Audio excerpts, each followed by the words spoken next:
Nice win, but defense gave up 47 points. What grade would They you give did. You gave them defense? 47 points, 10 points in overtime. The key that we looked at is this. In the fourth quarter, we had 3 series. We had a total of 19 yards and 2 of them 3 and outs, and we got the ball back for the offense. You know, it's the things I talked about last week. You know, our first 2 years here, the attitude would have been such when we got down, I don't think we could have came back. The attitude right now is that the entire team believes in each other. They like each other. They care for each other. So what you saw is a full team win Sunday, and it's no doubt. You know, in the third quarter we stunk. We didn't do a good job. But you go into the fourth quarter, the guys did a good job. After the big play in the first quarter they didn't score again until late in the second quarter. We got to be consistent. We got to be consistent in the third quarter. You know, you look at one of the touchdowns. We had a third down stop, a sack, and had a holding call. 3 plays later, they scored a touchdown. You know, if we don't have that miscue with a penalty, again, you got points off the board, and it's a good chance it would not have gone into overtime. And the grade for defense? The grade for me is a C for our guys. Every time you win, it's a plus. Up front, Brian. Vance, you just touched on it, but outside of that big run on their first possession, what did you think of the run defense? Because overall, the rest of the night, they never, at least I don't remember big chunk plays. Well, they did. We missed a tackle on the touchdown run on the side play by the quarterback, and just because of run fits. But, you know, you look at their offensive line, and they look how offensive line should look. They have some guys going to play in the National Football League. And I thought that Chris Nelson and Poona Ford and Paul Boyette and Chris Minihue, I thought they battled the entire game. They didn't get pushed around. They did not get knocked off the ball. So I was really excited to see those guys do the things they did, because they did the same thing all during camp versus the offensive line. So I was really pleased with their performance. On the right, Anwar. Coach, when you turn around the next day, you watch all the points that are being scored with FSU and Ole Miss. Is it just hard for defenses to shut down offenses just in today's college football world? It's a different era, it's no doubt. With all the spread offenses across the country right now, if you look at the last 3 years in college football, it's totally different. You know, I would say you have maybe 60 to 70% of the teams in spread, and you look at the offensive production over the past 3 years compared to 6 or 7 years ago, it isn't even close. I mean, they spread you out. Everything right now is one-on-one tackles in space, and no one's throwing anything down. I remember last year a question was asked to me about, number one, will we have any teams going to make it to the playoffs? Oklahoma made it to the playoffs. That, you know, how bad the defenses are in this conference. Well, over the last 3 years, Baylor in bowl games, who stopped Baylor in bowl games? Nobody. Michigan State 2 years ago, one of the top 10 defenses in the nation, they had to outscore Baylor. Nobody stopped Texas, TCU in bowl games. So in this conference, when our teams lead the conference, they have moved the ball on everyone. So getting back to your question, it's been difficult. I mean, scoring has gone up all across this country from the West Coast to the East Coast and everything in between versus spread teams. And I think that's something you see in the NFL also. Points have gone up quite a bit because, again, it's a version of spread in the NFL right now. So it's been difficult, but part of our job is to find ways to stop them, slow them down, get the ball back for your offense and win ball games. Second and left, Danny. Chris Nelson was the Defensive Player of the Week for the Big 12. What did he kind of show, I guess, us and the nation that you already knew? He showed tenacity. Here's a guy who came here. We redshirted his freshman year because of an injury. And to be honest, we flipped a coin and said, should we play Poona or Chris? Because both of them were coming off of injuries. And we chose Poona and we redshirted Chris Nelson. And Chris Nelson might be a little bit bigger version of Poona by a half inch. You know, you have two fire plugs. They're good technicians. They work hard in practice every single day. And they take Coach Haley's coaching to the practice field. So I think we have 2 outstanding undersized defensive linemen. They do the little things right, so we expect big things of Chris and Poona. In the back. Vance, you mentioned you'd give this defense a C+. What concerned you from the first game? You know, anytime you give up big plays, it's concern in the passing game. We wanted to make these guys have to throw the football, and we did. And we didn't hold up. And the thing about it, they say they had a 2-quarterback system. But when the game got behind, they went to a 1-quarterback system. They went to Kaiser. And I wish they'd have kept the 2-quarterback system going because it helped us out. When Kaiser came in there, he got hot. We had a hard time containing him.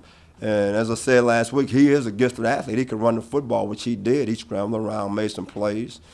He can read the entire field. He knows where to go with the football, and he gave us some problems. Back here on the left, Mike. Vance, after you guys have been beaten up the past couple of years, all of a sudden you're the 11th best team in the country, according to some people. Do you feel that way, and is that ranking a good thing or a bad thing? You know, now you know you're asking the wrong guy that question. And I told the defense, and I don't talk to the whole team. I told the defense, I don't know who be putting all these rankings on guys. I don't see it, just like I talk about who put all the stars on all these 5-star guys. I mean, right now you go from being in no man's land to a top 50 football team. I say, guys, don't buy all the hype. I mean, yesterday people say you were nobody, now all of a sudden you somebody. Don't believe that. We won one football game, which doesn't mean a whole lot. But we got to get ready for UTEP. You know, they just had a running back rush the ball 31 times for 249 yards. That's all I know. That's our focus right now. I say, so forget about what people are telling you, all the pats on the back. One day they love you, the next day they're going to put you in the outhouse. So that's not worried about all of that. In the back, Bob. I know you've seen it for 9 months now with this particular defense, but to see Malik run down Folston, to see Holton come from the backside, how different is the speed of this defense compared to the last 2 years? Yeah, our first year here, I thought we had good speed. We had a senior team, and you look at that front we had. You got Big Malcolm starts for New England right now. Hassan Ridgeway is playing. You had Jordan Hicks. We had a lot of talent that first year. This year, I believe we have young talent. That was a veteran football team our first year here defensively. This is a young, talented team. And we're going to make some mistakes, which we did the other night, but we do have the speed, the athleticism to make some plays up when we get ourselves in trouble.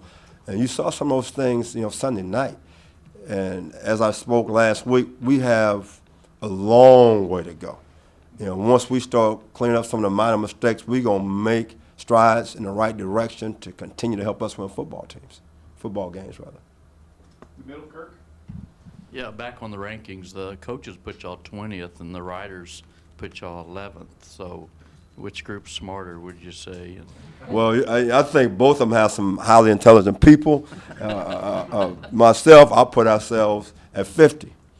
50. Yeah. I mean, why would we be 20th or 11th? Again, I'm going back to the point. You go from not being ranked to being ranked. Why? Who makes that decision? How do they come up with those numbers? I have no idea. Again, we just won a single football game, period. I mean, we didn't beat the #1 team in the country.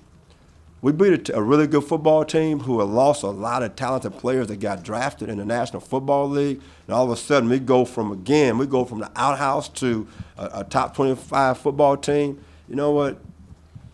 Great. But right now, I'm concerned that we want to know, period. We're not 11th, we're not 20th. We just want to know. We want to know with a good football team coming here with a running back who rushed for 249 yards. That's the only thing I can think about. I woke up last night about 3 o'clock. This guy rushed for 249 yards. I don't care who he's going against. He rushed for 249 yards. I mean, he's 215 pounds. He's wide. He's quick. He runs downhill. He rushed for 249 yards. That's all I could think about last night when I woke up at 3 o'clock in the morning. How are we going to slow this cat down? On the right, Joe. Coach, it looked like Jason Hall played a lot of different positions in the game on Sunday. How do you plan to use him going forward this season? The same. He played safety for us. Our safeties play left and right. And based on the defense we're in, he could be in a box playing linebacker. He could be on a wide receiver. He could be on a tight end. And that's the thing about where the game is today. That's what I already talked about. You have to play left and right safeties now. It's no strong safety or free safety anymore because teams own the football. No one huddles up anymore. So you have to learn a lot more things in order to play in today's game. Coach, what kind of leadership does Paul Boyette provide for your locker room? Quite a bit. Being one of the few seniors that we do have on the team, he's taken a lot of those young guys in the defensive line room under his arm. So he's been a positive role model for us, so has Tim Cole, some other guys. So, he played a solid game for us. On the left, Brian. Vance, what did you you guys are going to continue to blitz. That's what you do. But the way Notre Dame, really good with their slip screens and kind of getting around guys, when you reviewed all the screen passes that went against you guys, did you see any common threads? Did you see any No. things? You go back to K-State. K-State last year got us with some screens. Anytime you're a pressure team, which we are, we've been that way since we've been here, and we're going to continue to pressure, you're going to see screens. One screen, it was a 3rd down or 9. We were only rushing 3. They were an empty and motion a guy in the backfield. We had told our guys, anytime they line an empty, they motion a guy in the backfield, something's up. You know, last year was a run. This game was a screen. You know, that's an alert that a veteran team hopefully would pick up. Malik saw it, but he had a block on him. Some of the other younger guys didn't see it, did not react quick enough. So we're going to continue to be who we are. We're going to drop 8 sometimes. We're going to blitz sometimes. We're going to continue to mix it up. And hopefully you have success when you do pressure. Far right, Anwar. Just want to know how Dylan Haynes is recovering at this moment, and were there any other injuries that were sustained on Sunday? You know, as far as I know, Dylan is day to day. And again, that's, Coach Strong knows more about it and the trainers than I do.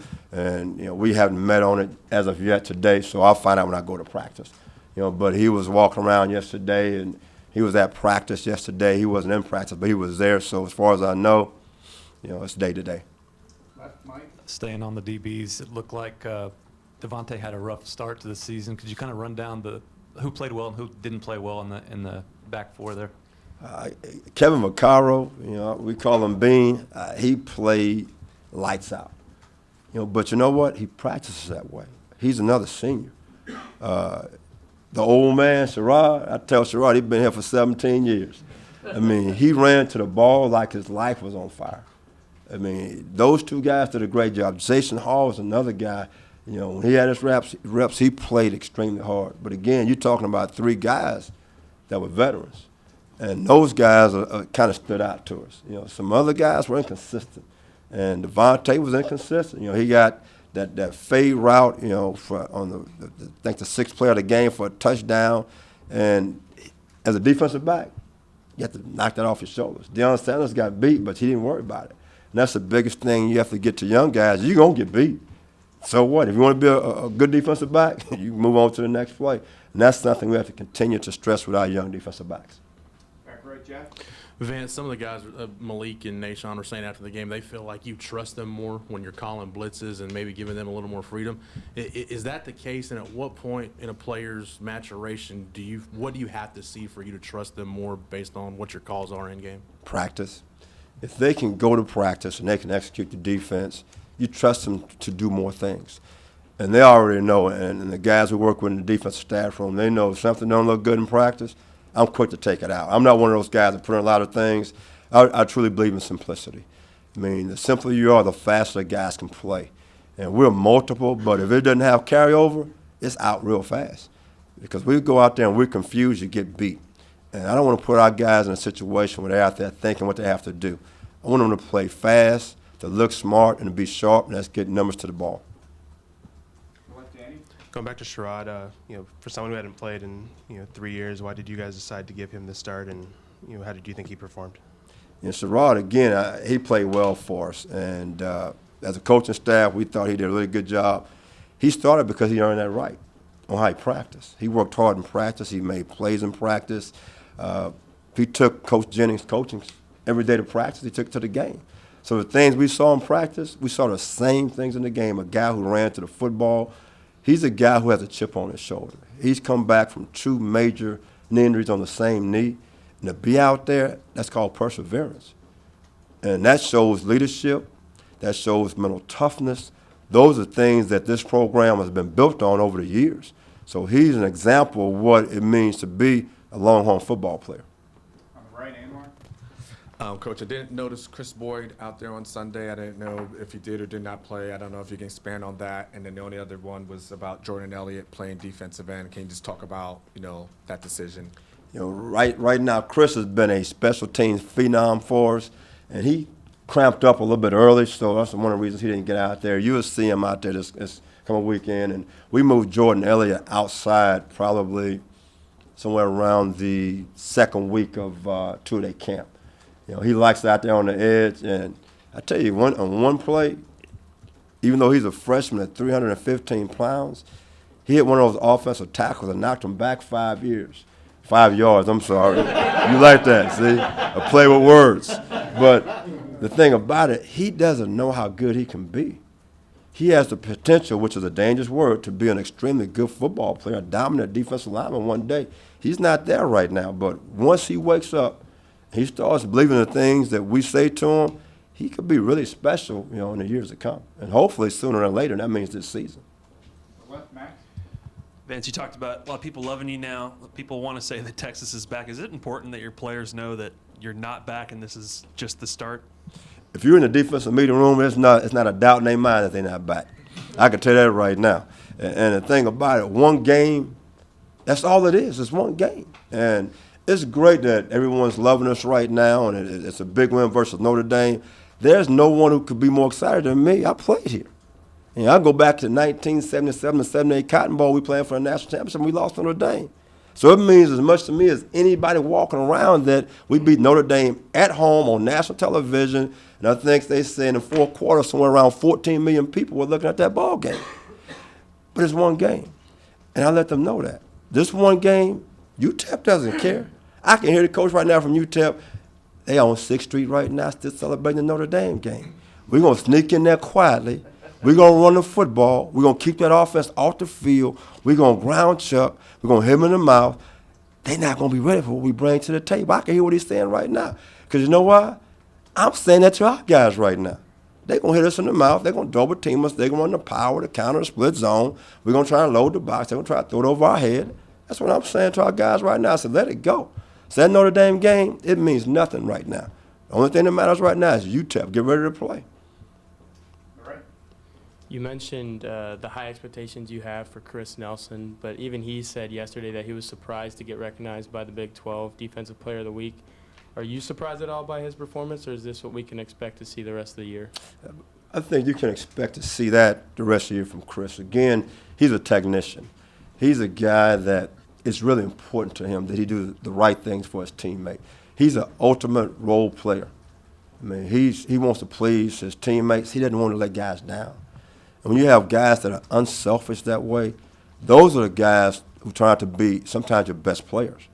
The guys who want to go out there and say, I got to do all this by myself, they're just guys. The great players are the guys who never want to let their teammates down, and they're going to show that every single week. Middle, Kirk. I was curious how many missed tackles you had and how Anthony Wheeler played. We have, I think, somewhere around 14 missed tackles. Wheeler played well. He struggled a little bit in the passing game, and we got to take a look at it. He was on every special teams. He played somewhere around 65 snaps. He's on the punt team. He's on the kickoff return team. He's on all those teams, so that's a lot of reps. And so we got to find a way to take some reps off of him by playing more linebackers and also by resting him on special teams. He played a lot of plays, and it was very humid that day, and that was part of his problem. Late in the third and fourth quarter, I think the wear and tear of all those got to the kid. But otherwise than that, before that, he was playing really well. You've obviously said a bunch of times today, it's just one game, it doesn't mean anything now. But how do you balance feeding off the confidence that they got from the Notre Dame win versus bringing them back to earth for facing UTEP this week? Oh, they're already back to earth. I mean, again, I bring them back real fast because the first thing we talk about, the big plays we gave up, the third quarter, how we didn't play very well. I mean, it's easy to bring them back down to earth. I mean, the thing about it, they walk outside, people still want to talk about that Notre Dame game. I don't. I talk about the 249-yard rushing and get yourself ready to go. We need to find a way to tackle this guy and be physical up front. You win ball games when your offensive line and your defensive line are playing great. That's how games are won. And in order for you to throw touchdown passes, your offensive line need to block. In order to prevent long passes or big runs, your defensive line got to be able to get off of blocks and stay off the ground. So if we don't do those type of things, you lose games. So I brought them back real fast. It wasn't hard to do. My guys, they already know how we are defensively. If there's something wrong, it's a mountain for me. It's not a molehill. It's a mountain right now. And the mountain was we gave up too many plays. We gave up too many points in the third quarter. We didn't defend the lead when we needed to defend the lead. So they hear from me all the time. I'm past Notre Dame. Front left, Brian. Vance, what kind of weapon do you guys have in Dixon? I mean, here's a guy who seems to have come a long way from sending his first ball on the Red River. I tell you what, my man, Aussie, he did an outstanding job. I love that kid. I love yelling at that kid, too. It just, Kickers and punters, I just love those guys because of the funny shoes they wear. I get on those guys every day in practice. The shoes look tight. I mean, they look like skaters or something. Nothing against, I love skaters, so don't put that the wrong way. Yeah, but I get on those guys. He kick a ball down the middle of the field. Oh, I love yelling at him. It's just so much fun. But you know what? Great attitude, work ethic. He's one of the guys. Sometimes you have, punters and kickers. They're a little bit different. He isn't. I mean, tough guy. He'll stick his face in there. He'll tackle you, and he's one of us. Is he a P. Moore poster child of strength and conditioning? If you look at him, you'll say that. I mean, but you know what? He's from Australia. He guess they're a little bit older over there when they start playing football. I don't know. So, he likes Sherrod. He's an old man a little bit, but now he get in the weight room. He can move weights around pretty good. So if a ball ever breaks, he's a guy who can get a guy on the ground. But I'll tell you what, he did a tremendous job punting that football. I mean, outstanding. So we need to have that the entire year. That changes the field for us. Last one on the right, Anwar. Coach, what did you think of Deshaun Elliott's hit on Torrey Hunter towards the end? I know there was some people a little upset about it, but I would like to hear your take. The officials have a very tough job. The game moves really fast. I wouldn't want to be an official. My hat's off to them. And my thing about that is that the thing we talk about for defensive backs and balls in there, we talk about a certain strike zone. It's like playing baseball. You're throwing a pitch, and it's right here for the strike zone. Never leave with your head, and you go back and you put it in slow motion. He led with the shoulder. I think that's key. And that call could have gone any way. That day, it just went for us. Last year we lost that. You go to the Cal game with Dylan Haynes, and he was put out of the game because of, they say he led with the head. And so my hat's off to him. I think it's a tough situation for those officials. I would not want to be an official in this day and age because players are big, fast, and strong. It's hard to keep up. And you need to have the press box and the video to make those final decisions. And the call they made up in the press box, they made that call. And you go with it. If it went the other way, what you going to do about it? Nothing. You got to go out there and play football. Thank you, Vance. Thank you. Everyone have a great day.